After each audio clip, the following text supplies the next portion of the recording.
This is the point in the meeting where members of the public may address the board briefly for up to 3 minutes or request to be scheduled on a future agenda if more time is required. Is there anybody who would like to address the board at this point?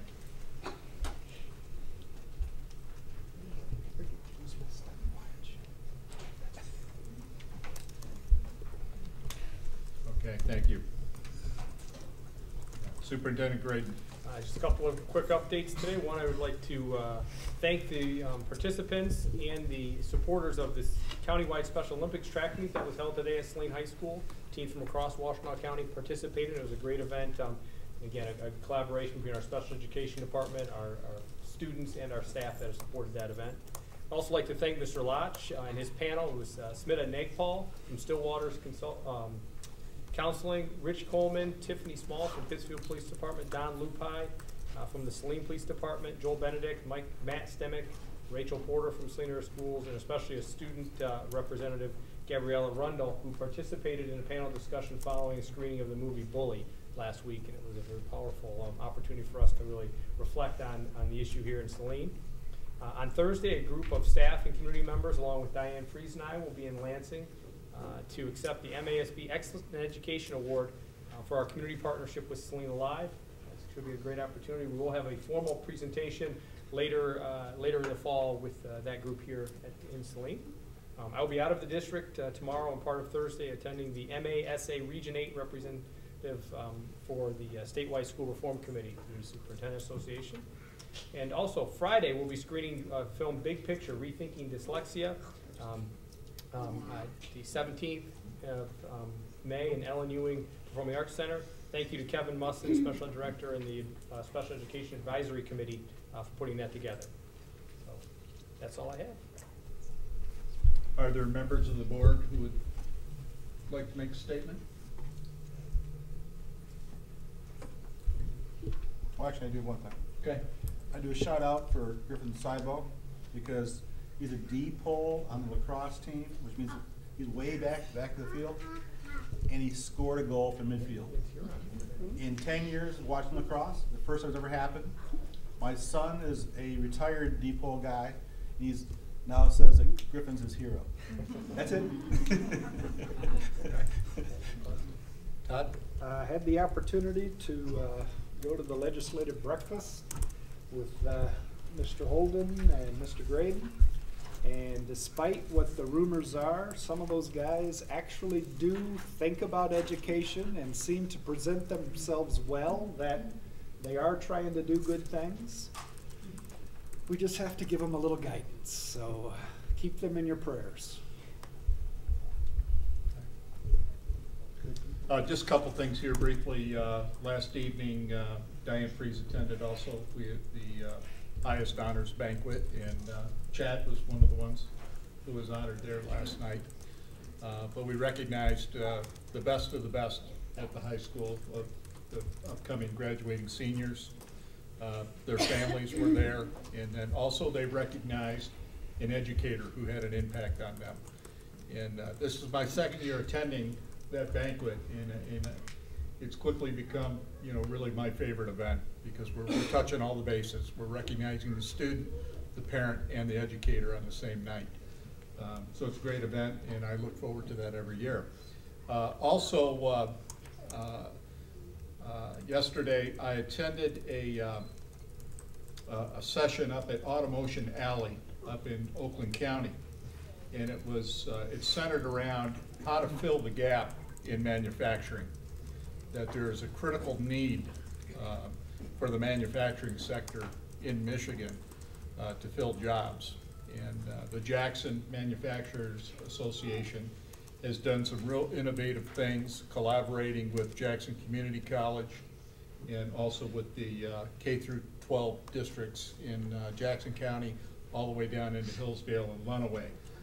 So I brought the materials. I'll forward those on to Superintendent Graydon. But I think it's something that we should look at and consider. One of the good things is they really start at the early ages, things like designing bridges and things like that, which we do. So it kind of confirmed a lot of the things that we're doing here in the district are spot on. But I think we can learn from that. I think that's a direction that we need to go. I know Steve has worked with Washtenaw Community College in terms of getting a closer relationship with them. So hopefully that will fit into it, so we can maybe prepare the student who is not geared towards the traditional four-year college path to allow those students to gain skills so they can find meaningful employment down the road in their career. And that's all I have. At this point, the chair will entertain a motion to approve the agenda as printed. So moved. Support. All those in favor signify by saying aye. Aye. Opposed? Motion carries. Scheduled reports.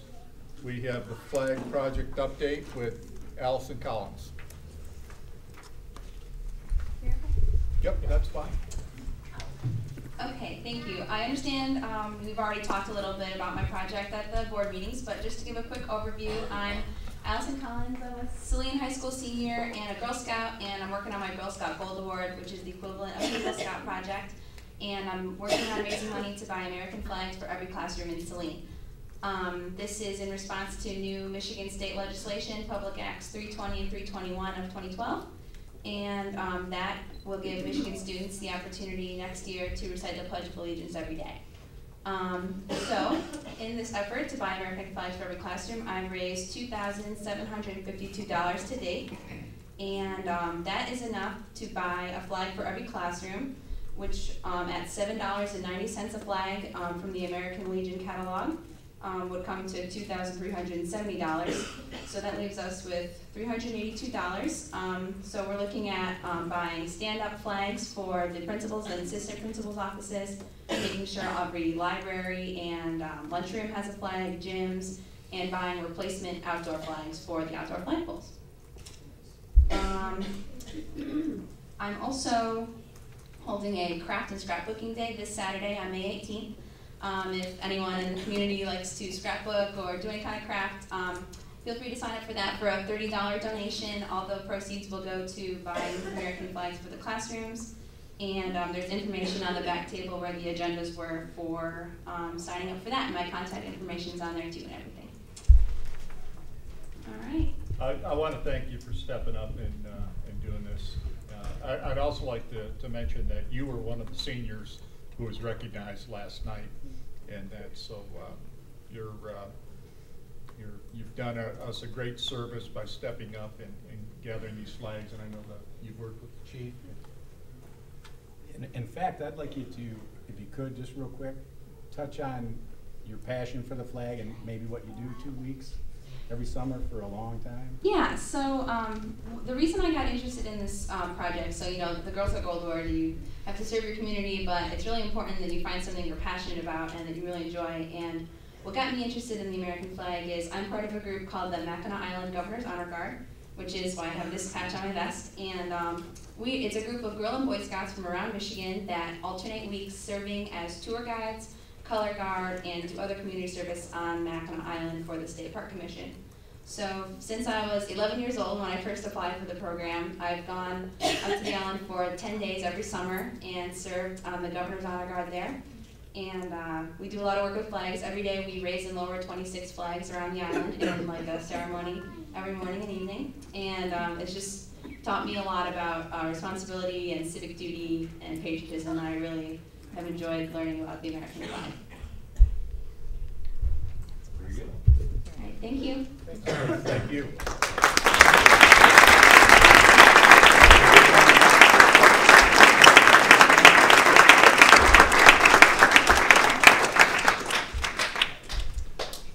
Next, we have a youth musical performance by our students from Harvest. And not only welcome the students, but welcome their parents who have come tonight. Good evening. My name is Trisha Dana, and I am the general music teacher at Harvest. And I know that a lot of the secondary performing groups are a little more visible around the community, but it is at elementary music that it all begins. It's in elementary when students find their singing voice. It's when they start to feel the steady beat and learn to read notes. They respond through movement. They learn phrasing and form through dance. And finally, they are given the opportunity to create music with their voices, with instruments, and with their bodies. Today, I have a few students with me who would like to share with you what music means to them. So can I have my 4 students come on up?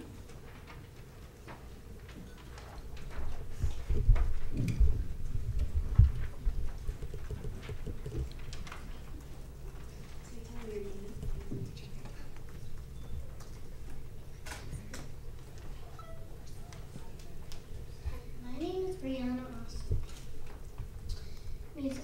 I enjoy singing because it makes me happy and makes me feel excited.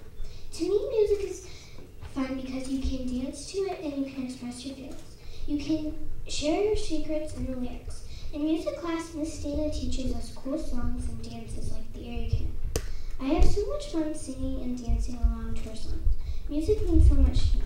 I'm so glad that I get to go to music class at school and that Miss Dana is my teacher.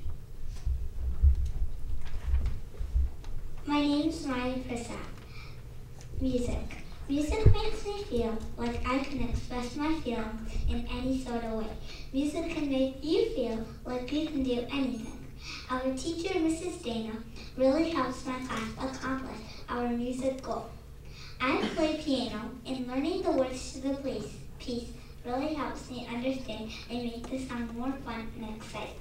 Music is pure magic. It makes us feel happy, inspired, and uplifted. My name is Mackenzie Rena. What music means to me. Music is very important to my life.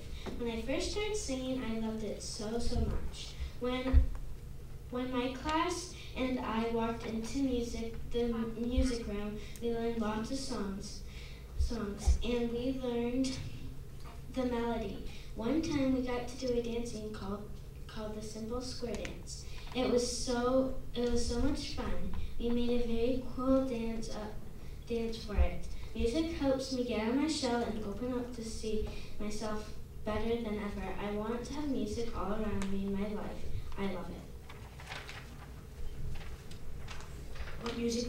My name is Eric Wood. What music means to me. Music is one of my favorite specials because I always have fun. I like music because it lets me dance and be free. Another reason I love music is because I get to use instruments and relax. It lets me enjoy entertainment. I like singing in groups and playing music games. I love to have music in my life because it makes me glad all the time. I am really happy that Miss Dana has been my music teacher. She rocks.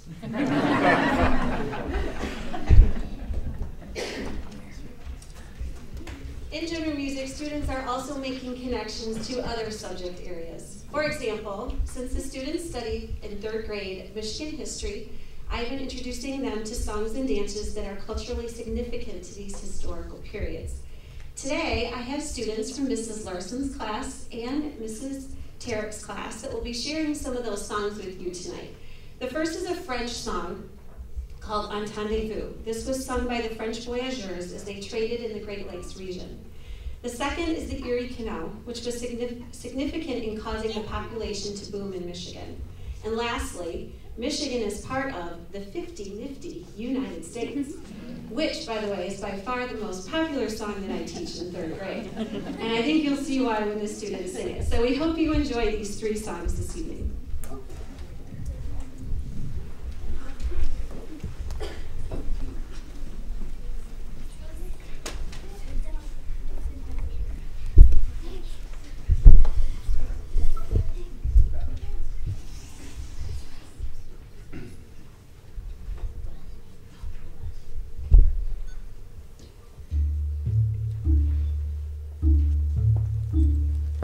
Entendez-vous?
Colorado, Connecticut, Delaware, Florida,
we'd like to thank our students for making our evening.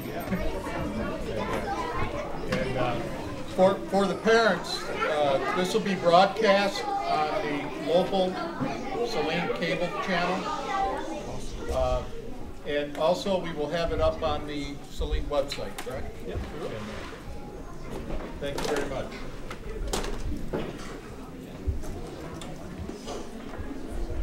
What's that? Said they're welcome to stay for the remainder of the meeting. Just one announcement before we move on with the meeting. I was remiss. The board will be meeting in closed session for the purposes of collective bargaining, and the board will take no action after coming out of closed session.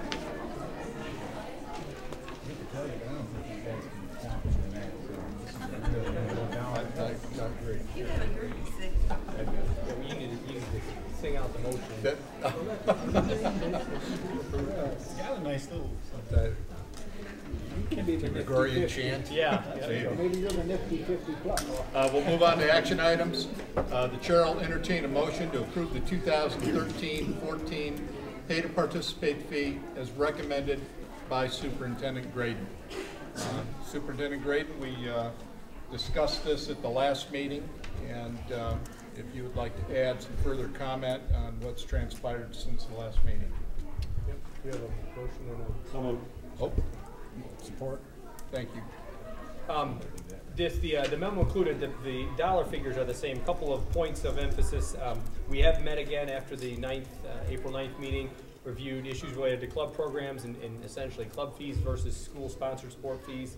I was able to contact all of the club presidents and or leadership to discuss opportunities relative to scholarships or waiver of fees and payment plans.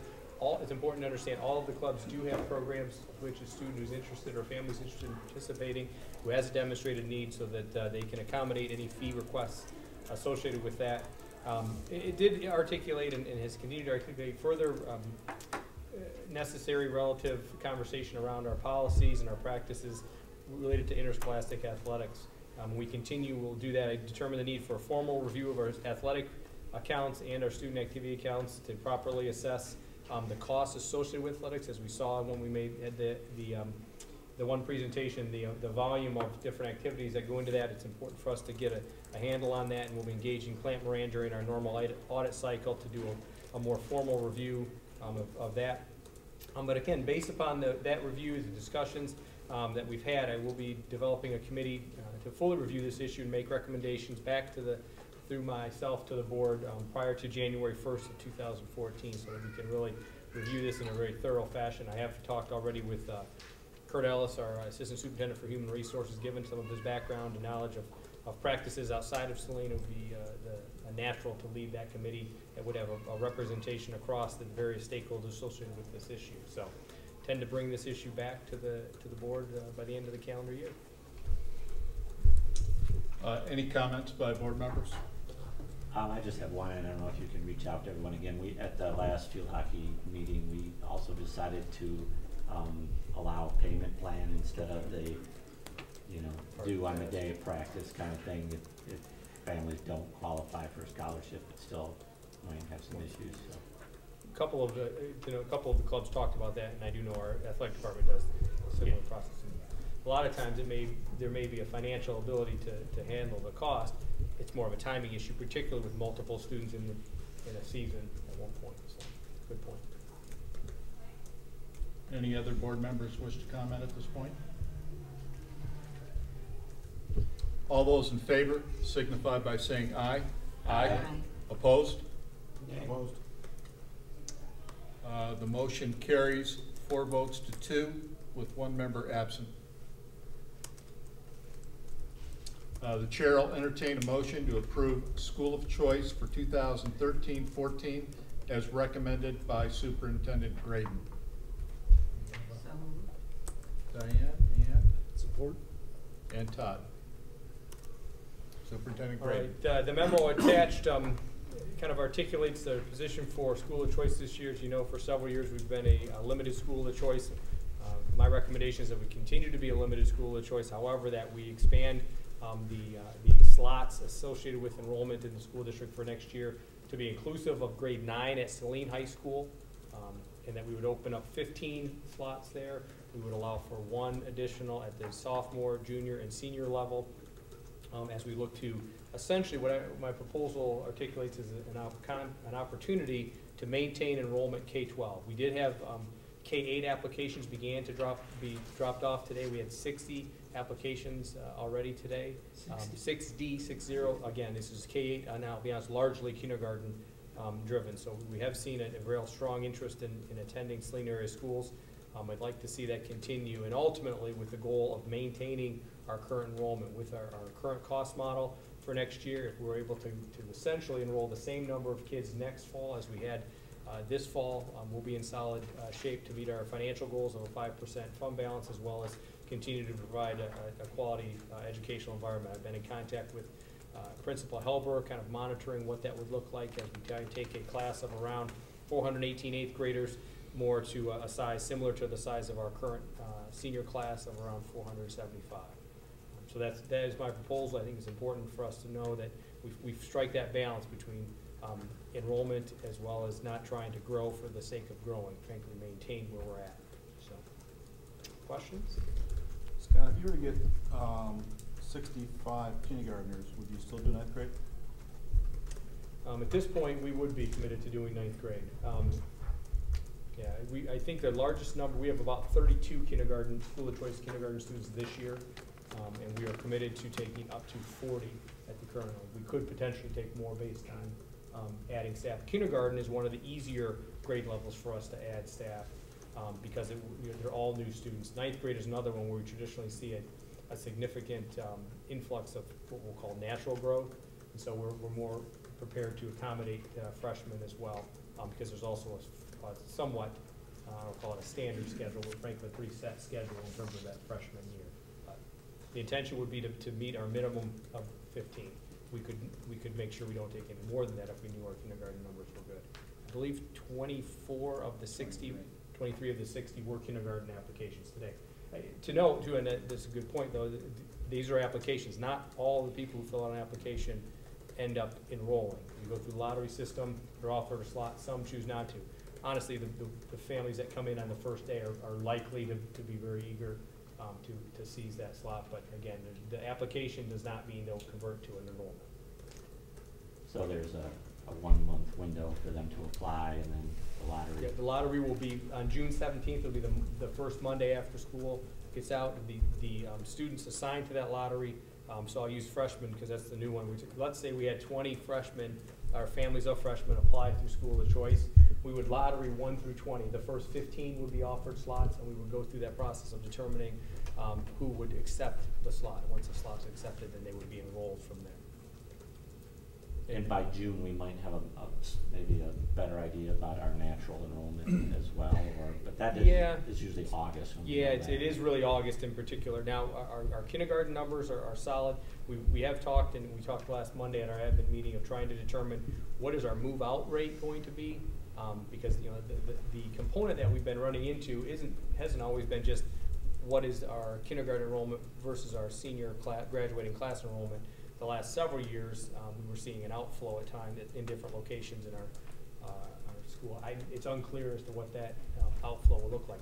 All the indications we're getting is that things are stabilizing, and so I think it's important for us, again, not to look to say we want to explode with growth, but somewhat maintain where we're at. I think we're operating fairly efficiently, and I think that's an important component versus saying we want to be as big as we can be. I have a question. Just if you have a family, if one's in, do the others get in? So if we have a family who currently has been in through school of choice, they go to the front of the lottery. If we were to have the family of 20 freshmen that wanted to come in, we only had 15 slots, they would then be in a lottery scenario. So it's kind of a yes/no. In general, your odds of getting in. So if you have a first grader, you'll probably get your freshman. Yeah. I know a couple of the kindergartners who I talked to today, or families were coming in today, had existing students in first grade. They would go to the top of that lottery system, and as long as we don't have more siblings than we have available slots, they would all go in, and then we would go through the normal lottery process for new families. And again, that's spelled out in the state law. That's not a a school policy. So they are in the lottery, or they are in the slot, and then we lottery the rest of them? Right, they're in a slot and we lottery. They would be lotteried if there were more siblings than there are Then available slots. Gotcha. We have not been in that situation before. Okay. So then, under the limited school of choice policy, which is what this would be under, Correct. how many students are we allowed to bring in under limited school of choice? Well, we can bring in, kind of as many as we said. We will have established approximately 70 slots that are available, and about 55 of those being 40 at the kindergarten level and 15 at the freshman level, and then essentially go one at various levels. The one at various levels is really designed to allow us to accept a family with multiple. Maybe they have an 11th grader, an 8th grader, and a kindergartner. They could all come in as one unit. A limited comes in with the one, we Right. mark one, just a minimum. Each year we've had the limited school of choice. There have been families that have applied to come that we have not been able to accept for one reason or another. Traditionally, it's not been at the kindergarten level. We've been able to accommodate the number of kindergartners, again, because that's a natural entry point into our system. Is it accurate to say that every 6 new students equals 1 teacher, pays for 1 teacher? From a dollar standpoint, 6 or 7 would equate to a new teacher. And I think that's when we talk about us maintaining our existing structure. If we maintain the same number of students, we have the opportunity to maintain, somewhat our existing structure in terms of from a staffing standpoint. So this would be class size neutral? It would be class size neutral. One of the things that it would actually do is our target in planning would be to use it to lower our kindergarten class size. We currently are at 26. We'd like to drive that down to no more than 23, and it really is my commitment to make sure that no classes are at 23, higher than 23, no kindergarten classes are higher than 23 next year. Again, as a way to show how we can use this revenue of school of choice in this stable enrollment environment to be able to drive down class size. And it may be something we would want to expand in future years if we're successful with it this year. Scott, can you walk We've also talked about needing potentially some administrators. Well, that would be something. Right now, I do not have plans to add additional administration into the budget for next year. The reality is, at some point, given our current makeup, we're going to need to figure out an opportunity, particularly at the middle school, for the additional administration. Really going back to where we're at from an administration standpoint. So that leads me to the question: is 15 and 9th grade, is that enough? Well, I think it's going to be determined. My sense is that potentially will be enough, pending what happens in natural growth rate.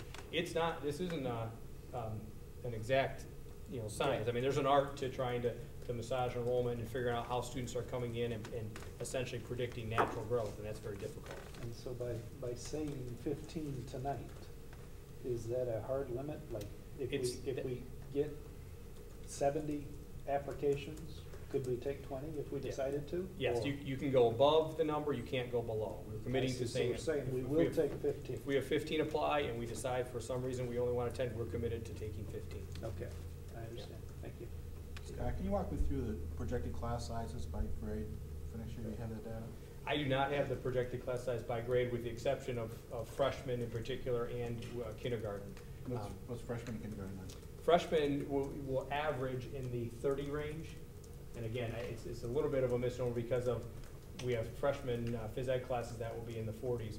One of the things we looked at to determine in the core subject areas, 9th through 12, and included in there was a conversation that we had core subjects over 40 students this year, and that's not the case. We have no sections over 40 that are in the core.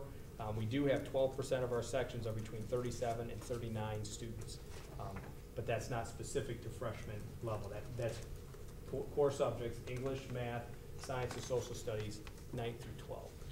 I'm not sure. I thought I read in the packet that the average class size for 9th grade would be 39.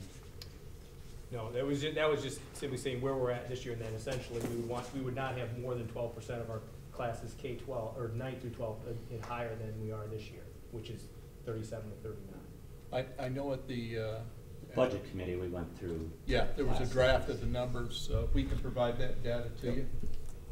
It was retrospective. We vote after we get the data?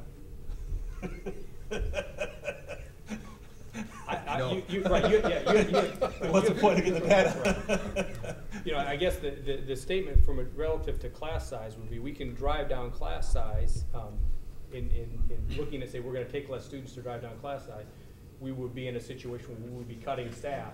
So the concept that if you take more students, you're gonna raise class size. If we take less students and we cut staff, it's the same conversation. So, I mean, you can do it with revenue, or you can do it with expenditure cuts. And I think one of the messages that we've heard, you know, I've heard from this board is, what are our revenue options to be able to balance? Right. And I think trying to grow could be problematic. Trying to maintain is a pragmatic approach to keeping the quality that we have. Yes. So if we're adding 15 ninth graders, that means we're gonna hire 2 more teachers at the ninth grade level?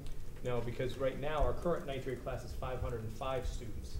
So we're bringing up 418 students. If we were to simply add 15 students, we still would be at an enrollment deficit.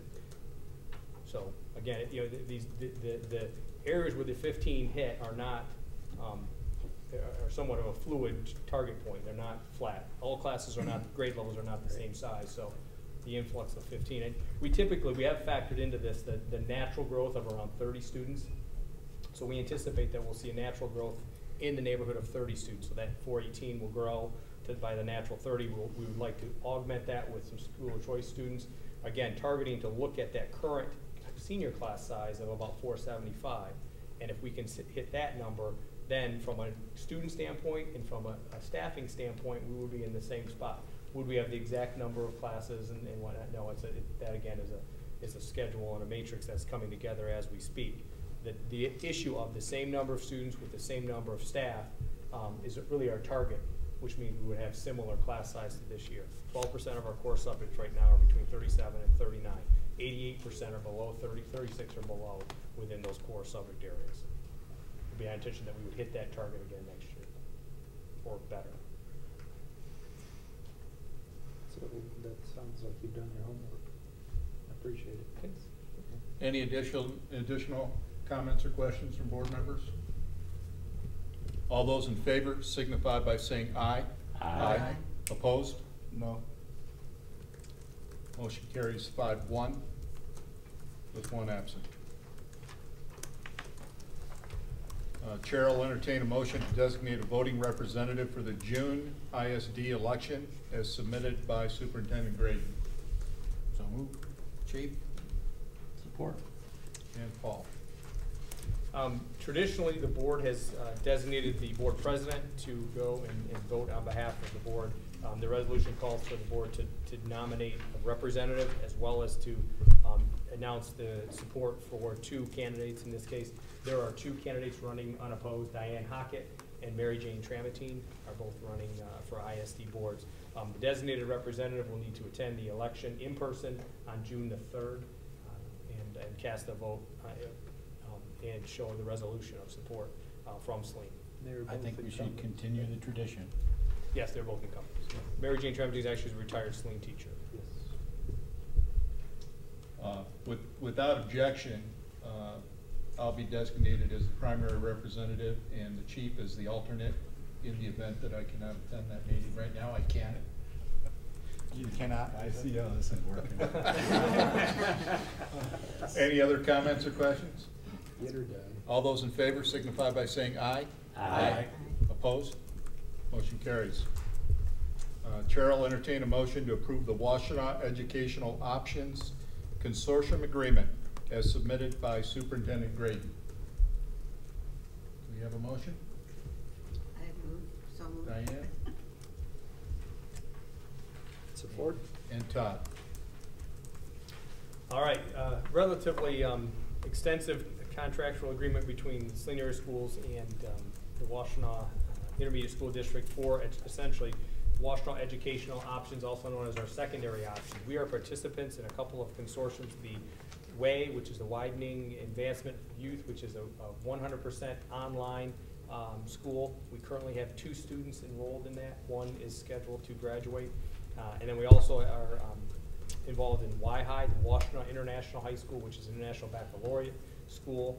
That we are involved with not only with a few of our resident students, we also take school of choice students specifically for the purpose of attending that program. and have done that for several years. And again, those are programs that operate in somewhat of a pass-through environment. We account for the student and their FTE. That foundation allowance then follows that student to that program. We then have a seat as a district on a steering board that makes decisions related to the Washtenaw educational options. So this is the previous agreement is due for renewal. Is there any cost to the district outside of the flow through of the? You know, there's a theoretical cost in that the students that are attending there may have been in other programs internally. I think both of these programs in particular offer unique opportunities. Obviously, we do not have a 100% online environment where it's not we don't have a face-to-face component. We have a lot of strong online environment that Ms. Melcher has at the alternative school, where it's not a fully off-site environment. The International Baccalaureate curriculum is something that we do not offer, and it is something that has a fair amount of brand recognition and interest by some of our families. We have a very small number of resident students there right now, but again, that program seems to be getting its legs. Intentionally, it's grown by 1 grade per year, and this will be coming up as 3rd year there, so there'll be juniors, sophomores, and freshmen there. But again, both are unique programs that we really don't replicate here in Saline. So you know, the other program that's out there that we are not participants in but could at some point is the ECA, the Program for Health Education that operates through the Eastern Michigan University. We are not a participant right now. We do have health science coursework that can be accomplished through our consortium, the Southwest Washtenaw Consortium. So we did not join that initially. We were talking as to whether or not that's something we want to join, but at this point, because we have a similar experience located available locally, we have not been a participant in that program. But that's another example of a kind of a secondary options program. And who provides the curriculum for the Way? The Way is it's proprietary, and I'm blanking on the name of the company that provides it, but it's based out of England, and began locally, at least regionally, at Crestwood School. Dearborn had a large cyber school that includes not only a 100% online environment with a kind of a mentor structure behind it with content experts. The students are given a laptop, I believe a digital camera, and a printer to support their learning, and it's done really in a project-based environment. So we've had a presentation that maybe at some point we may want to have another one. Yeah, I think I remember that, and it's targeted toward the same students as our alternative high school, essentially, or yeah, it more or less opting out of the standard high school path. I would say it's even targeting a population that's even maybe more interested in a very alternative environment. Frankly, maybe who is not going to be successful in even a school environment. Whereas I think our students and the supports that Ms. Melcher has in place are kind of the whole child approach to supporting their learning. This is very targeted, and I know some of their success stories have been around students that have become pregnant, and this is an opportunity for them to work from home and get leave. There's some that have been fairly transient and been moving throughout the county, and this is an opportunity for them to be able to do their work in that type of environment. So it's certainly targeting at-risk learners, although it is open to anybody. There's an enrollment process and a review process that takes place. So as you know, I'm pushing for an online capability, for Saline to be able to be an online provider. Do you see this as a viable framework for us to potentially partner with and provide our content? Right now, they are kind of locked into this agreement. They have essentially they have a formula that when a student enrolls, they enroll the student. A portion of that FTE goes to this company, and they provide kind of the structural components of it. I do think we have an opportunity to develop some of our own online content. I don't know that we would partner with this, but we may be in a spot where we could partner with other districts and or other students almost on a course by course basis, as opposed to creating an entire curriculum around it. I think that would be probably the opportunity for an easier, quicker win in this market. Are there additional questions or comments from board members? All those in favor signify by saying aye. Aye. Opposed? Motion carries. Chair will entertain a motion to approve the 2013-14 WISD budget as submitted by Superintendent Graydon. So moved. Paul? Support. And the chief.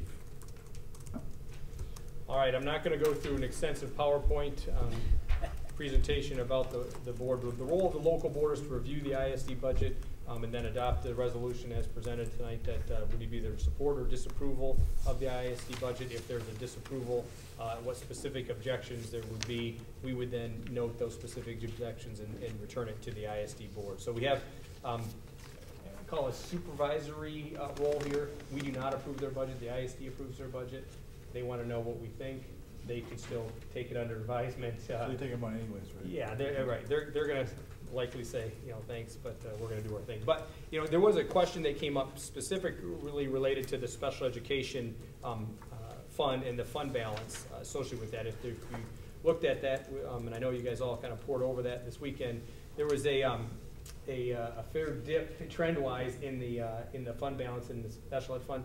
They had, and with the support of the superintendents, have been kind of targeting the development of a larger fund balance leading into the millage renewal. There was a concern that the millage that was renewed in 2011 may or may not be renewed, and if it were not to be renewed, trying to create a smoothing effect moving forward. And so that was kind of this build-up. They've started to pay that down and try to get to what they were targeting at more that 10% fund balance range. They had gone up into the 26% or so.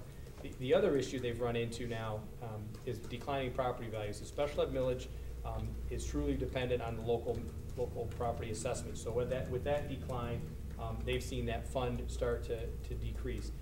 They are now doing some modeling, and it's not included in this, doing some modeling, looking at a new 1% increase across the county in terms of property value, so there will see a 1% increase in the fund. They've also seen, based on the negotiation process in districts and within the county, Saline included, seen a reduction in the costs associated at the local level for special education. And they're also anticipating with the consolidation on the east side that they'll see another slight reduction in expenses associated with special ed. Not that the costs of educating students are going down, but just the scales are moving, and frankly, the contractual agreements associated with the staff providing that have gone down. As the costs go down, our reimbursement, the amount of reimbursement claims from the districts go down, and there's more money available. So the projected budget tonight calls for about a $10 million fund balance at the end, which would be with about a $75 million operating revenue expense. So they're really looking. They feel they're in that range of appropriate, and do honestly feel like they'll be able to outperform that based on the current projections. Yeah, I think my concern was that the fund balance was $20 million 2 years ago. They've burned through $10 million in 2 years. I think we all agree that we want to fund special education, and are we starting to see a train wreck here? Right. I think their position is no, that they've kind of bottomed out and are now going to be flat moving forward. And that was in their conversation, that was a planned strategy to a degree. Okay. And they set the reimbursement rate back at 68%. Which they had been planning on cutting that again this year. Yeah. So. We're kind of trying to find that balance. Is that the Act 18 yes. number that you're talking about a lot of different times? Yep. Yeah, that's kind of okay. I also noticed in some of the kind of sub-budgets that there were some negative fund balances. Yeah. And I was... Some of those would be... Where is that debt carried? Right. Is it just carried internally? Or? Yeah, the ISD carries that debt, and as far as how they manage that between funds, I'm not exactly sure. And I'll use an example. Y-High currently has a negative fund balance because they're scaling up, and so they intended to run a negative fund balance so that the startup costs associated with that school would be balanced out over time, and essentially they're loaning money to that program and will be repaid back over time. At that point, they're being repaid back by our FTE, but by the same token, our initial first year, they didn't charge us $10,000 per student. They charged us the $7,000. The cost modeling they've done show when that program is in operation with the full 4 grades, that $7,000 will have enough extra to help begin paying back the ISD for essentially the 4-year loan to get the program off the ground. I think the other one I saw was similar to that. Way is one that they currently have a fund balance in, and there's been talk of do they lower the catch in terms of FTE. So for example, right now we send 100% of the FTE over. If that's more than necessary to run that program, should we be sending 90% over and retaining 10% of that student's foundation here in local? So that's a conversation that we've started to have, but is not reflected in the budget. Okay. And then I was just curious, do they have plans and policies that say 5% is our thing or 10% is our thing for fund balance? Or? You know, I'm fairly certain they follow GASB, I know that, which are the generally accepted, you know, accounting procedures, but I don't know that they have a specific 5 or 10%. I can find out if they target. Any other additional comments or questions by board members?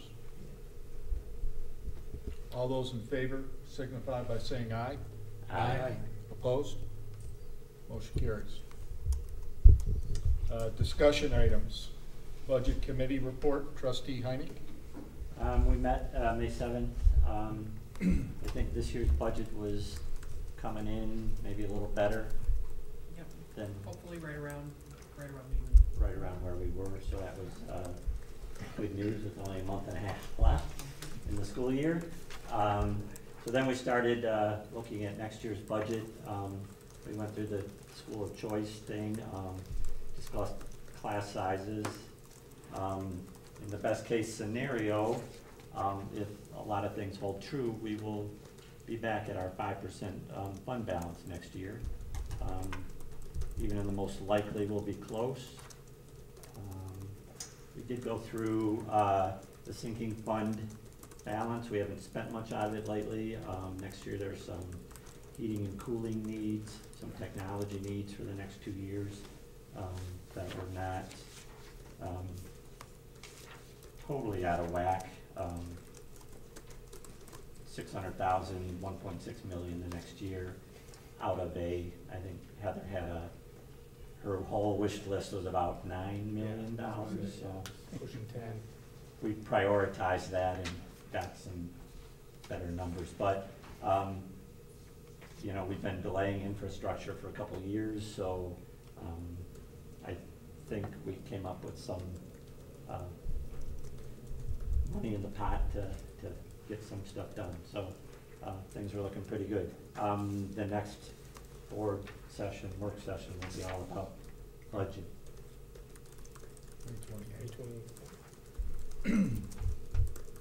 Any comments or questions for trustee Heineck? I'd just throw out a little bit about at the legislative breakfast. I kind of began to understand a little better about the sinking fund. And, you know, one of the comments was, well, a lot of times we go out for technology needs to a bond, which is a 30-year debt. And technology lasts about 3 to 5 years. And so we end up paying for it for a lifetime, something that we end up throwing away after 3 or 5 years. And so they're like, well, that's not a good idea. And then he was hesitant. Mike Rogers, I think, was the gentleman. It was Bill Rogers. Bill Rogers.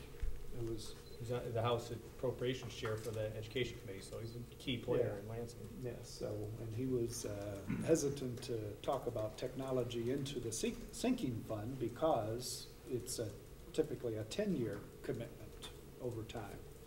But one of the other ladies brought up the idea that, well, normally we'd go bonds, that'd be a 30-year, and he was like, oh, well, that kind of makes sense. The sinking fund sets up as a pay-as-you-go as well, so I think that's also that we could pay it off faster, and say, just, you know, use our own discipline to say, all right, get it in there, get it done, get it paid for.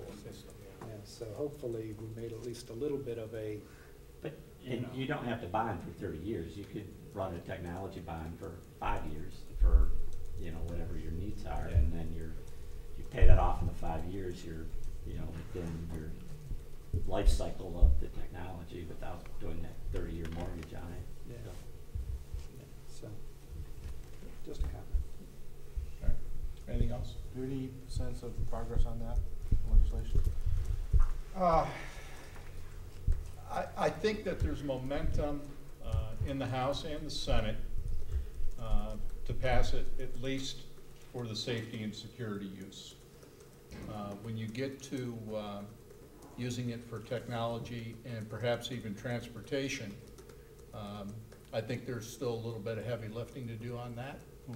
And I would encourage all of us to get in touch with our state reps, state senators.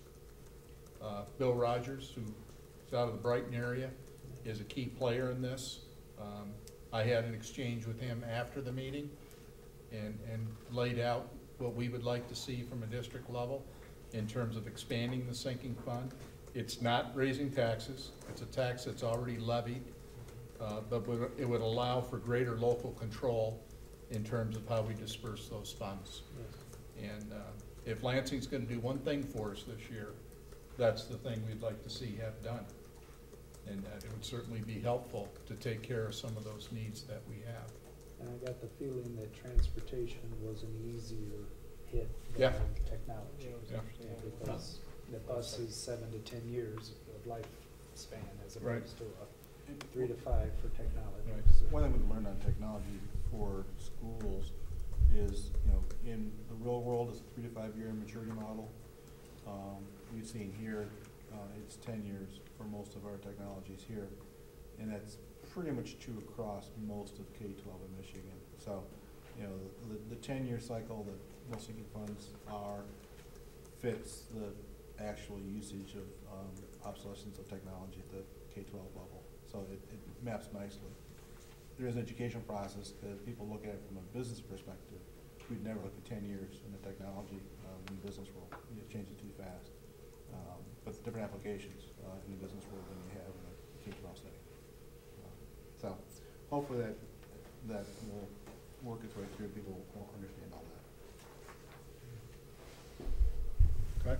So yeah, but I would direct that out to our public and say, contact your representatives and say, the sinking fund is something that they need to be calling and asking about, and say, expand the use of it. It's not raising taxes, it's just saying allow us to spend the money more readily. Policy committee report, Trustee Zimmer, any update? We went through the about 8 or 9 policies that really deal with changes as a result of the state law about non-bargain for language changes.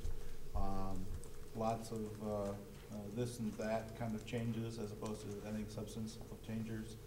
We asked Scott to go back and touch base with legal counsel on a couple things that want to make sure that the approach we're taking is consistent with legal counsel's viewpoint on it.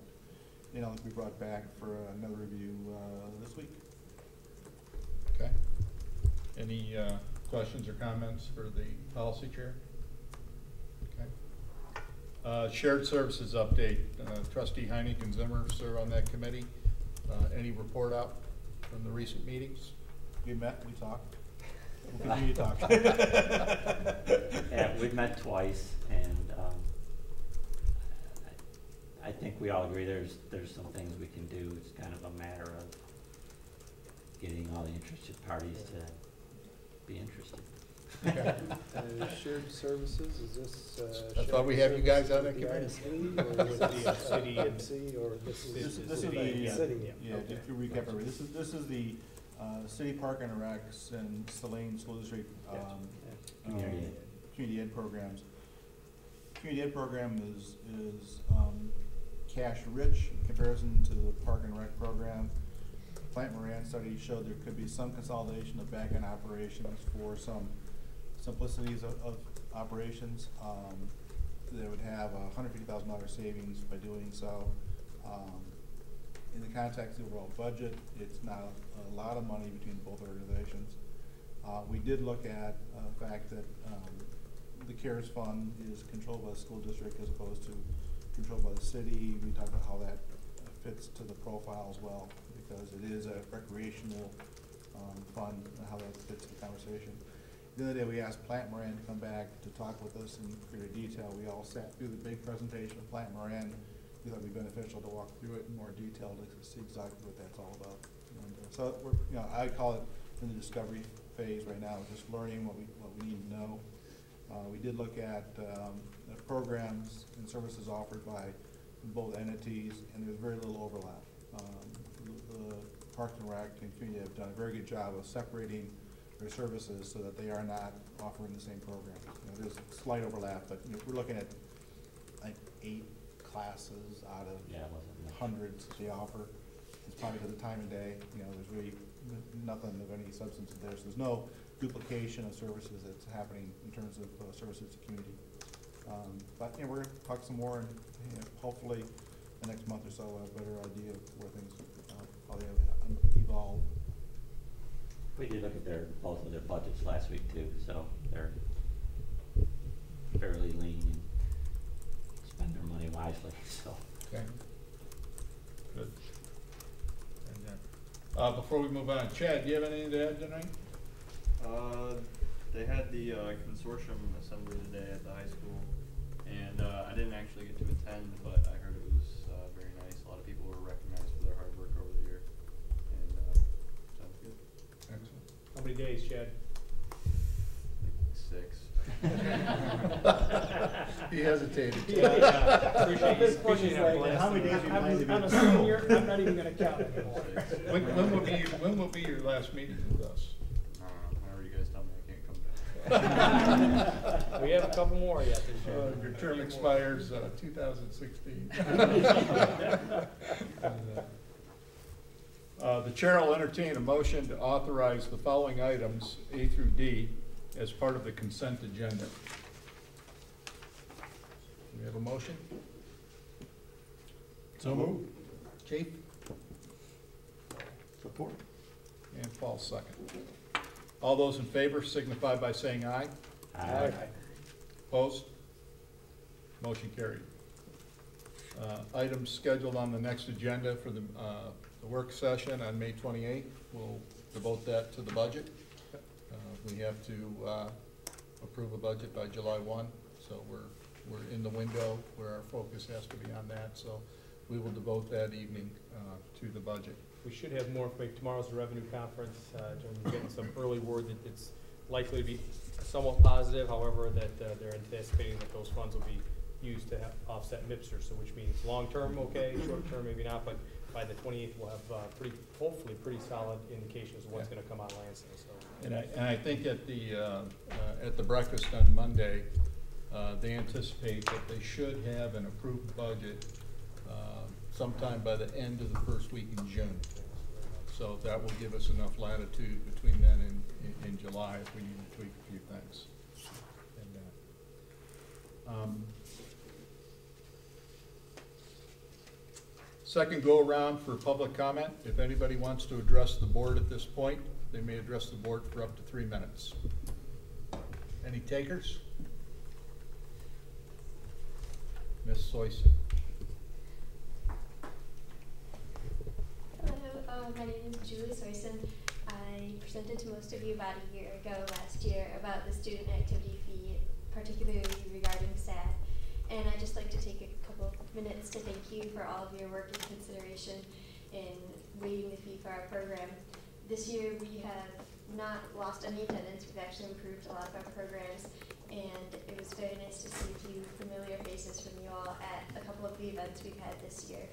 And Mr. Shuby just wanted me to kind of pass along the message that I think most of you are aware how many negative messages teenagers, adolescents get at this age about drug use and alcohol use and all that, and just by waiving the fee, you're allowing us to send a few more positive messages.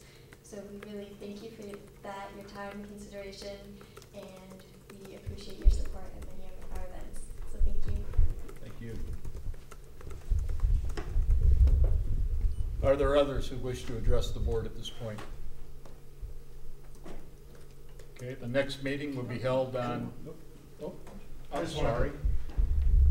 As I told most of you, but just everybody else, this is my last meeting as a reporter covering the school board. Just want to let you know it's been a really enjoyable time getting to know everybody, and I was really getting to know the kids in the consortium program this year. And you guys ought to feel proud about that program and your high school. But just so everybody knows, I'm not leaving the area. I'm just going to be editor for the Ypsilanti and Manchester papers for Heritage. So I'll still be around town. I just won't be covering this as a reporter anymore. But just wanted to say thanks to everybody. Thank you. Thank you. Anybody else? That's going to put a little more pressure on Tran, isn't it? Not sure he's up for more pressure. The next Board of Education meeting will be held on Tuesday, May 28th, 2013, 6:30, right here at Liberty. The chair will entertain a motion to enter into closed session for the purposes of collective bargaining. So moved. Diane? Support. And Todd. This will require a roll call vote. Trustee Freeze? Aye. Trustee Zimmer? Aye. Vice President Heft? Yes. President Holden votes yes. Secretary Carter? You betcha. And Trustee Heine? Aye. Okay, motion carries. So